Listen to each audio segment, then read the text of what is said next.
Hey, what's up? It's Thune, and today we're going to talk about healing in 10.2. So I think Jack is making a video on this as well, and if that's the case, I'll link that down below. Um, but I've been asked by a few people to, talk about this. I've also been asked by a few people to not talk about this because I think healing got even worse this patch after my last video. And if you didn't see it, last patch I made a video claiming that healing sucks in Dragonflight, and the premise of it was essentially healers are way too powerful, and I gave a bunch of examples of that, and then looked at previous expansions and was like, okay, so this is what it used to look like on like Sludge Fist and N'Zoth and whatever, and even on hard healing checks, it didn't feel like this. Something has changed in Dragonflight, and we need to go back to whatever it used to be. I didn't expect him to be able to fix this in Dragonflight. I think a lot of the issues stem from the power creep that we've gained through the talent trees, and then just like through various reworks and stuff. So, for example, this patch, Disc Priest and Mistweaver, probably came out at least even, if not ahead of where they were last patch, despite healing supposedly getting nerfed coming into 10.2. So it's in like a weird like meta where you're just waiting on getting reworked, so your spec is overpowered, and that's kind of what happened to those two specs this patch. Anyway, so I do want to talk about a couple of the changes they made coming into this patch, and then I want to give a couple more examples of what healing looks like in Dragonflight. Not because I think they can fix this in Dragonflight, but mostly because I hope they fix this going into the War Within. Because if we have another expansion where healing feels like it did in Dragonflight, then I think I'm done. I don't think I can do it again. So change number one is they buffed healing, single target healing spells or spot healing spells across the board, and this was a win. I definitely needed it to happen, but I feel like spot healing feels much better in 10.2 than it did in the rest of Dragonflight. The one healing spell that I think could maybe use some changes is Holy Shock for Holy Paladin. Feels like too much of the healing is coming from Glimmer and Holy Reverberation and like Daybreak and all the excess stuff of Holy Shock. And I wish a little bit more of it came from the Holy Shock itself. But yeah, this is a win, and I think this change alone has made Mythic Plus healing feel so much better than it has previously. It's not perfect, but it's at least better than it was in Season 1 and Season 2. Because, yeah, I have seen the clips of Jack getting one shot by Shoot on, like, Blackrock Hold 27 Tyrannical. In my opinion, that's not a healing issue. That is a Tyrannical scaling issue. So this is a great change. This is the one win they had. So group healing spells, this is essentially just, they nerfed all of our throughput cooldowns across the board coming into 10.2. So this is a fine change to make, but they didn't do enough here, I don't think. And in my opinion, the issue isn't necessarily that like Ascendance or Tranquility or whatever healing spell or healing cooldown there is. It's not that those individual cooldowns are too powerful. It's the fact that you can layer cooldowns or interactions on top of them in order to create much burstier cooldowns than we've ever had access to. So, for example, Resto Shaman can pair Ancestral Guidance and Ascendance and a couple other things to make a really powerful cooldown, and I'll give an example of that later. And like Resto Druid has a bunch of interactions to extend Rejuve, so they were able to get to like 40 Rejuves last patch, and then you would press Flourish, and then that would just like extend that cap, and they just have infinite Rejuves on the entire raid, which is an interaction they didn't really have access to in the past. So it wasn't the fact that like Flourish was too powerful necessarily, it's like all of the additional interactions and pairing of cooldowns that I think is more so the issue here. But again, I don't think they can fix that in Dragonflight. I think that requires quite a few tweaks to the talent tree. So while I'm glad they tried to nerf it or nerf AoE healing, it wasn't going to be by enough. Raid DRs and like survivability cooldowns like Rallying Cry. These have been probably too powerful for too long, but it's a fine line of balancing here. You should sometimes want to bring a second warrior for a rallying cry. That was not the case this patch, but it certainly has been the case in previous patches when like warrior DPS was actually like good. If warrior DPS is middle of the pack and you are struggling to survive something, you should want to bring a warrior. And I think it was like a little too weak this patch. But something I hope they keep looking at is just raid DRs in general. And then mana is probably the worst it's been since I've started healing. So Elsmere brought up this tweet that kind of sparked some of the discussion on healing recently. Is, do you enjoy playing around mana as a healer? And my opinion is mana is necessary for healing.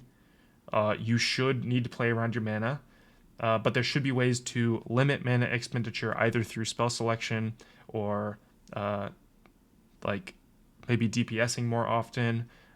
Things like Mana Tea are cool, but probably a little bit too powerful currently. But so there needs to be play into it.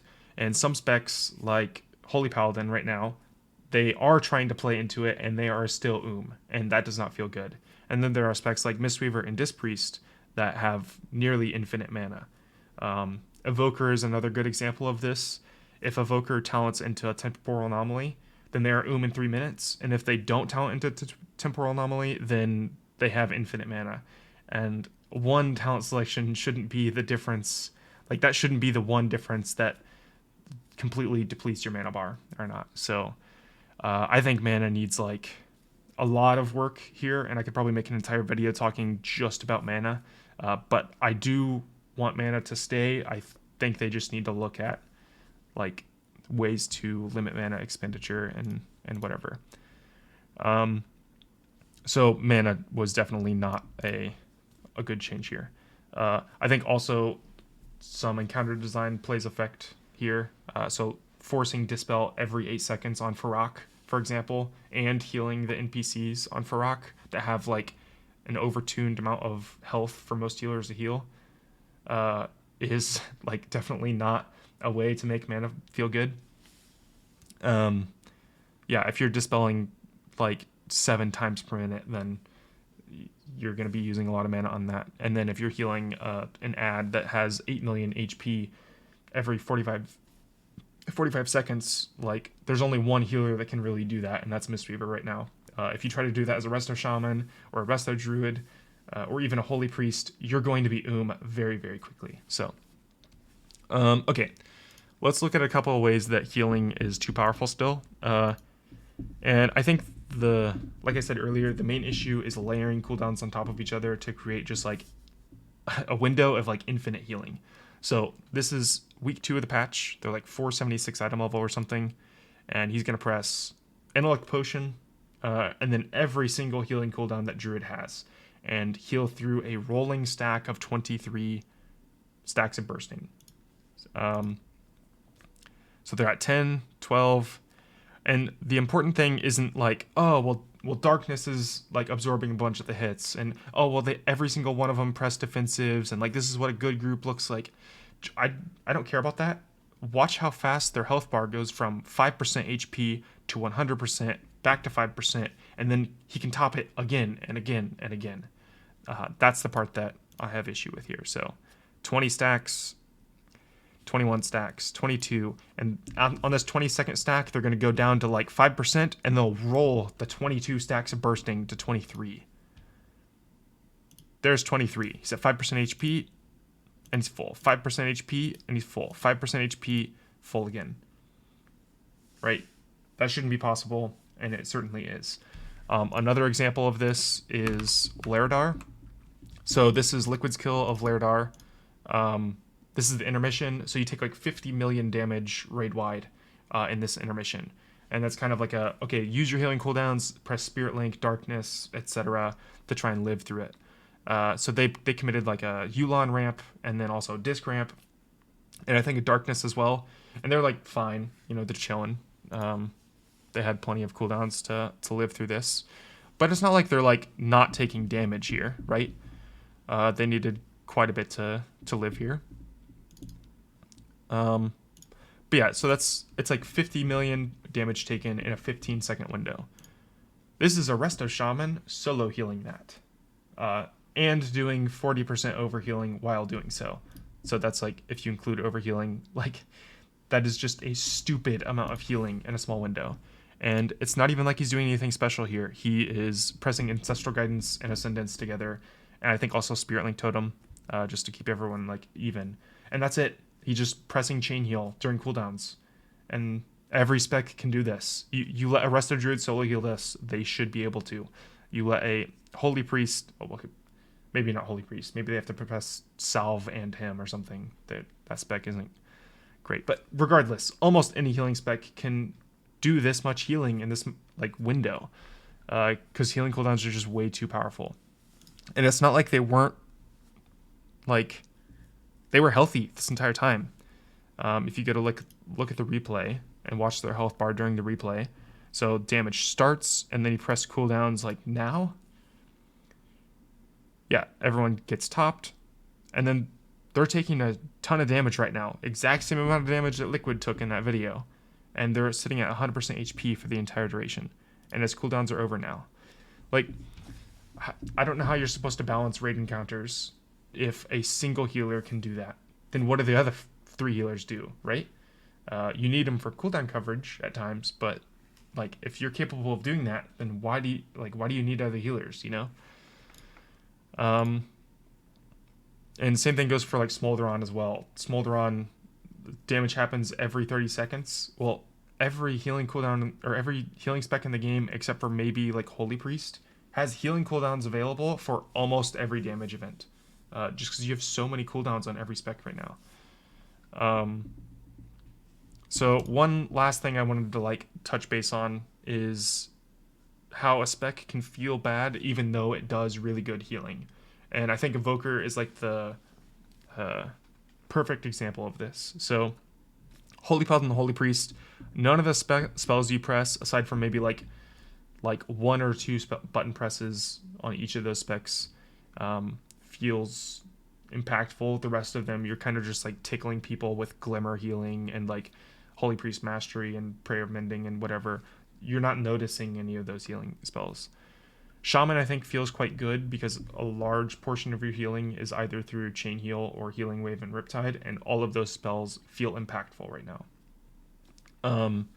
Mistweaver and Disc Priest are similar to Shaman, but whenever they press cooldowns, they're also doing a good amount of overhealing, so it feels a little wasteful.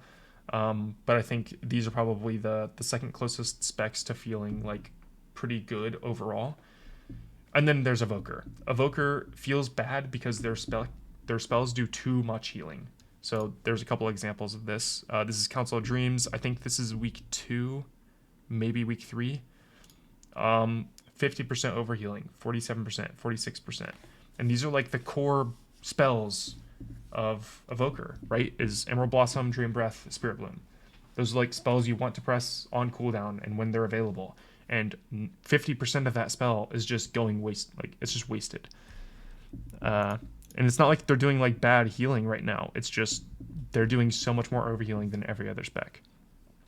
Also partly because, you know, like I said earlier, everyone is cooldowning on top of each other. But this is another example of Smolderon, which does a lot of damage, and also there's healing absorbs, which should reduce the amount of overhealing that you're doing. Still, 42% overhealing on Emerald Blossom, 37% on Dream Breath, and then they're sending Spirit Bloom into the healing absorbs, but it's still doing like 15% overhealing. So it just doesn't feel good when your specs does that much overhealing. So your spec can still feel bad even if you're doing really good healing, I guess is the point. So that's kind of all I wanted to talk about. There's a lot of issues with healing. I think healers have just been power crept far too much in Dragonflight, and the constant like reworks of specs, despite specs needing, attention. The moment you get attention, your spec is like overpowered, is just not healthy. So, hopefully I won't have to make another one of these before the War Within, and hopefully they can actually fix some of these issues going into the War Within, without completely neutering specs. But I will catch you guys later.